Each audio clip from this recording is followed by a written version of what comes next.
Welcome to Chitra சமையல். இன்னைக்கு நம்ம ரொம்ப ஈஸியா சுவையான குடமிளகாய் கிரேவி செய்ய போறோம்.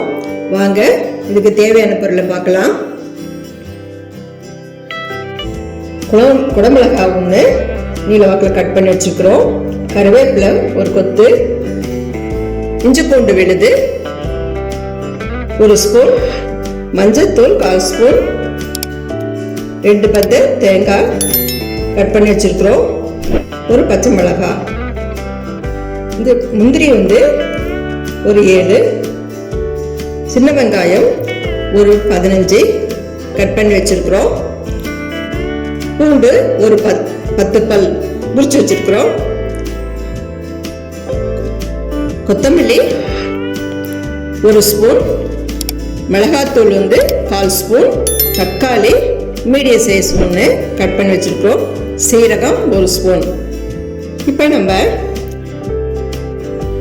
தேங்காய், பச்சை மிளகாய், முந்திரியை மிக்சியில் நைஸாக போட்டு அரைச்சி எடுத்துக்கலாம். தேங்காய், பச்சை மிளகாய், முந்திரியும் இந்த மாதிரி நைஸாக அரைச்சி எடுத்துக்கிறோம். ஒரு பவுலில் மாற்றி வச்சுக்கிறோம்.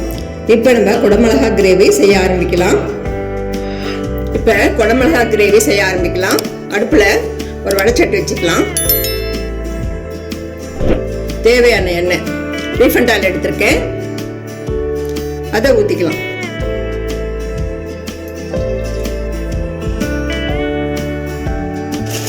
கிரேவி எல்லாம் செய்யும் போது நம்ம கொஞ்சம் கூடுதலாக எண்ணெய் இருந்தால் நல்லா இருக்கும். எண்ணெய் காயிட்டும்.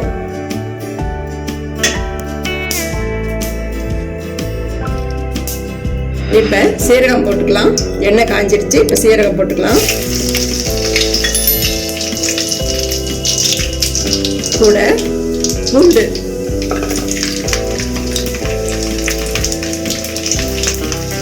வெங்காயம்,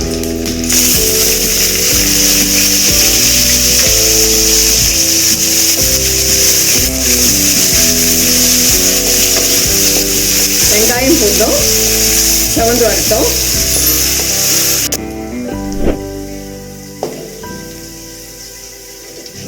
பாருங்க, வெங்காயம் பூண்டெல்லாம் இந்த கிரேவி மாதிரி வந்திருக்கு. பார்த்தீங்களா கிரேவி ஸ்ட்ரக்சர்ல வந்திருக்கு. இப்போ நம்ம கருவேப்பிலை,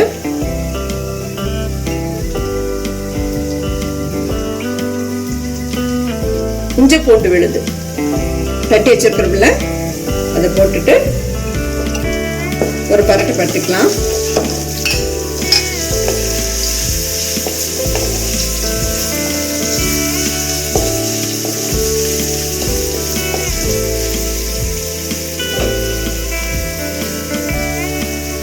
இப்ப கொஞ்சம் தண்ணி ஊத்திக்கலாம்.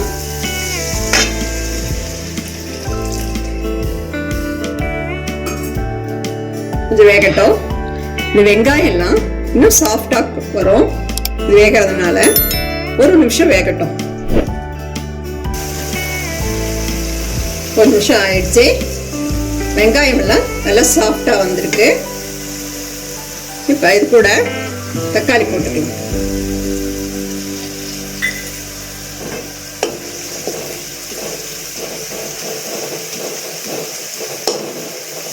தக்காளி, மஞ்சத்தூள்,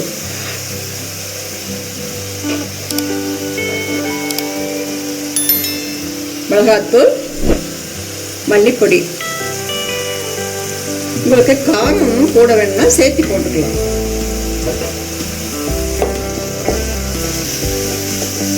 ஒரு பரட்டிக்கலாம்.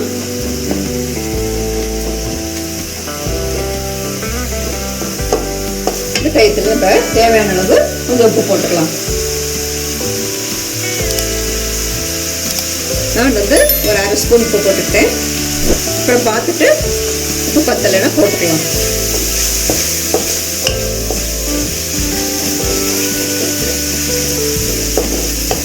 இங்க பாருங்க,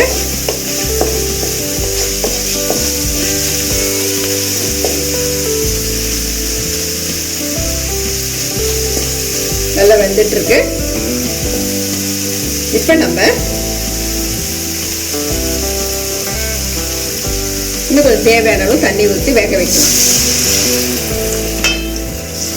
தக்காளி தொக்கு மாதிரி வரணும்.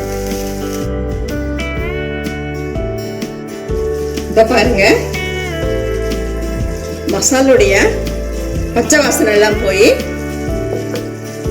எண்ணெய் நல்லா பிரிஞ்சு வந்திருக்கு. இது சரியான பக்குவம்.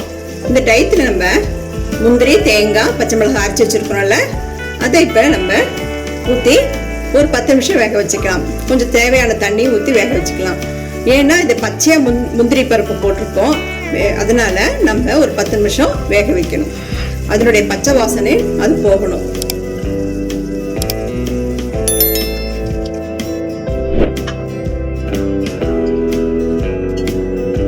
தேவையான தண்ணி ஊற்றிக்கலாம்.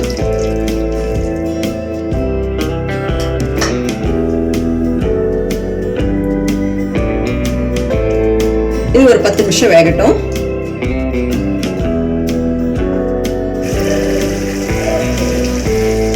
பாருங்க, தேங்காய், முந்திரி பருப்பு, பச்சை மிளகாய் எல்லாம் நல்லா கொதிச்சு சேர்ந்து வந்திருக்கு. பச்சை வாசனம் போயிடுச்சு. இந்த டயத்தில் நம்ம குடமிளகா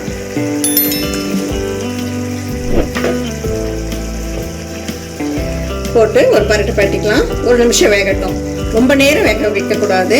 அதனுடைய கலரும் மாறிடும், அந்த சுவையும் மாறி போயிடும், இந்த கிரேவியுடைய சுவையும். அதனால வந்து இப்போ ஒரு நிமிஷம் மட்டும் வேக வச்சுட்டு நம்ம எடுத்துக்கலாம். ஒரு நிமிஷம் ஆயிடுச்சு. நல்லா குடமிளகா வந்து வெந்திருக்கு பாருங்க. கிரேவி நல்லா சேர்ந்த மாதிரி வந்திருக்கு. சூப்பரா, ரொம்ப மணமாக வாசனையா இருக்கு, ரொம்ப மணமாக இருக்கு. இப்போ நம்ம டேஸ்ட் பண்ணி பார்க்கலாம். உப்பு காரெல்லாம் சரியா இருக்கு. இந்த மாதிரி கொஞ்சம் வித்தியாசமா நீங்க செஞ்சு கொடுத்தா வீட்டில் விரும்பி சாப்பிடுவாங்க. இப்போ நம்ம ஒரு பவுல்ல மாத்திக்கலாம். கேஸ் ஆஃப் பண்ணிடலாம். குடமிளகாய் கிரேவி ரெடி ஆயிடுச்சு. நம்ம ஒரு பவுல்ல மாத்திக்கிட்டோம். உப்பு காரெல்லாம் சரியா இருக்கு. இது வந்து நம்ம இட்லி, தோசை, சப்பாத்தி, சாதம் இதெல்லாம் இதுக்கு சேர்த்து நம்ம சாப்பிடலாம். இந்த சின்ன குழந்தைங்க குடமிளகாய் வந்து சாப்பிட மாட்டாங்க. இந்த மாதிரி வித்தியாசமா நம்ம செஞ்சு கொடுத்தா அவங்க டேஸ்டா இருக்குன்னு இன்னும் விரும்பி சாப்பிடுவாங்க. நீங்களும் உங்க வீட்டில் இதே அளவோட செஞ்சு பாருங்க, ரொம்ப சுவையா வரும். இந்த வீடியோ உங்களுக்கு பிடிச்சிருந்தா சித்ரா சமையலுக்கு லைக் பண்ணுங்க, கமெண்ட்ஸ் பண்ணுங்க, சப்ஸ்கிரைப் பண்ணுங்க. உணவே மருந்து. மிக்க நன்றி.